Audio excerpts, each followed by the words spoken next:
నాటకం ప్రకారము మరి ముందుకెళ్తా ఉన్నారు అధ్యక్ష. ఎస్సీ డిక్లరేషన్ చేవేలలో మేనిఫెస్టో హామీలు పోయి మహాత్ముడు అధ్యక్ష బాబాసాహెబ్ అంబేద్కర్ గారి పేరు వాడుకున్నారు అధ్యక్ష. మహాత్ముడు బాబాసాహెబ్ అంబేద్కర్ పేరు వాడుకొని వీళ్ళు అబద్ధం ఆడడానికి సమస్య లేదు అధ్యక్ష. వీరిని ఖచ్చితంగా మీరు ఒకసారి మరి మీ ద్వారా నేను ప్రజానీకానికి తెలియజేస్తా ఉన్నాను అధ్యక్ష. బాబాసాహెబ్ అంబేద్కర్ గారి పేరు వాడుకొని మోసం చేస్తున్న మాట వాస్తవం కాదా? 12 లక్షల ఆర్థిక సాయం ఇస్తామని చెప్పినారు కదా, మరి దానికోసం ఎంత బడ్జెట్ అలొకేట్ చేశారో కూడా చెప్పాల్సినటువంటి బాధ్యత మీ మీద ఉన్నది అధ్యక్ష. మీరు దాదాపు 16 లక్షల కుటుంబాలు లబ్ధి చేకూర్చడానికి మీకు 2 లక్షల కోట్ల అవసరం ఉంటుంది అధ్యక్ష. 2 లక్షల కోట్ల రూపాయలు మరి 5 సంవత్సరాల్లో ఏ రకంగా చేకూరుస్తారు, ఏ రకంగా మీరు మరి సమకూర్చుకొని మరి ఎస్సీ సామాజిక వర్గానికి, దళిత సామాజిక వర్గానికి న్యాయం చేస్తారో చెప్పాల్సిన అవసరం ఉంది అధ్యక్ష. ప్రతి బడ్జెట్లో సరిపోయే నిధులు ఇస్తామన్నారు. ప్రతి బడ్జెట్లో మేము ఖచ్చితంగా వారికి ఇచ్చిన హామీలు నెరవేరుస్తామన్నారు అధ్యక్ష. ప్రతిసారి మోసం మోసం మోసం అధ్యక్ష. వీరు కాకుంటే వారు, వారు కాకుంటే వీరు, ఒకరు కాకుంటే ఒకరు.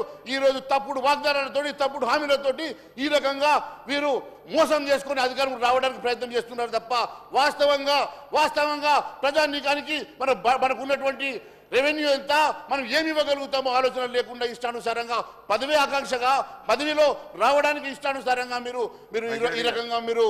ఈ రకంగా మీరు ఏం sir? What is this? What is this?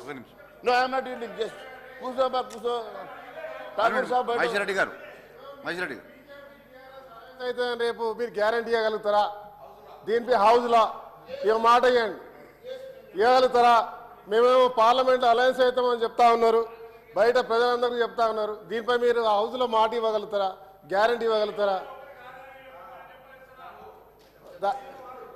ధైర్యంగా చెప్పగలుగుతారా?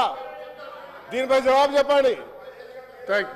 మహేశ్వరరెడ్డి గారు అదే కదా గౌరవ సభ్యుడు మొదటిసారి హాల్లో మొదటి క్వశ్చన్ వేయడమే సంతోషంగా ఉంది. నేను అదే సంతోషంగా ఉంది, అదే మాట్లాడారు. సరే, టీఆర్ఎస్కి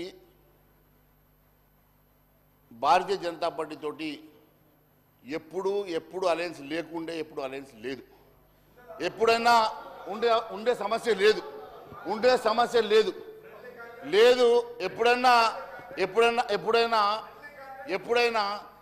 ఎప్పుడైనా అలయన్స్ అంటూ ఉంటే కాంగ్రెస్ పార్టీది, టీఆర్ఎస్ పార్టీది విడదీయని బంధం. వారంతా ఒకటే. వారు కలిసి సంసారం చేసిర్రు, కాపురం చేసిర్రు. వాళ్ళు కలిసి మంత్రివర్గం పంచుకున్న వారు ఎప్పుడైనా సరే మీరంతా ఒకటి. ఆ పాత రిలేషన్షిప్ చూడు అధ్యక్ష. వీళ్ళు సబ్జెక్ట్ని డివేట్ చేయడానికి ఈ రకంగా మాట్లాడుతూ ఉన్నారు. నేను ఒకటే అడుగుతా ఉన్నాను, మాట్లాడదాం. మేము కాళేశ్వరం పోయొచ్చినాం, మీరు అట్లాగా చెప్తా కూర్చో నేను చెప్తాను. కాళేశ్వరం గురించి నేను మాట్లాడతా. మీరు టెన్షన్ పడాల్సిన అవసరం లేదు.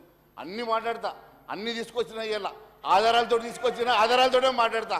కాళేశ్వరం మీరు పిక్నిక్ పోయొచ్చింది కదా, బాగుందా? డిన్నర్ లంచ్ పిక్నిక్లో బాగా లంచ్ పెట్టినారా?